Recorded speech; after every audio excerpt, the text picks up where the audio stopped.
En els voladís d'aquesta casa del carrer d'en Bosch poden veure un parell de nius d'aronelles o falsies.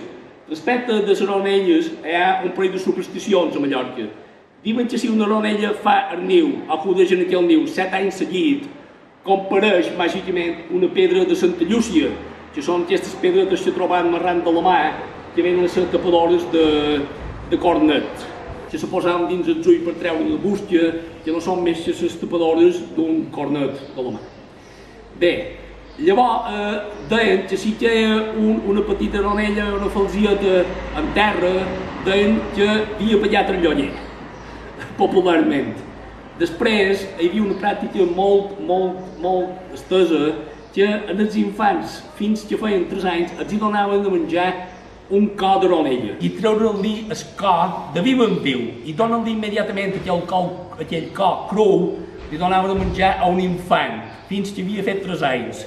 Per què es que feien això? Perquè existia la creença de que si aquell infant menjava un cor cru d'aronella tornaria més viu, més intel·ligent, més viu de potència, més de xondit.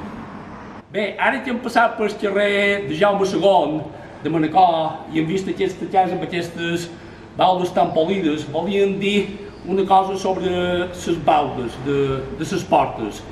Volen dir primer aquesta cançó popular. Ja diràs en el llorer que s'afanya a treure branques, enguany que se'n casen tantes, any de fiols l'any que ve. Per què ja diràs en el llorer que s'afanya a treure branques? Pareix un poc misteriosa, i la solució s'enigma és que quan naixia un nin, a la balda de la porta hi penjaven una branca de llorer.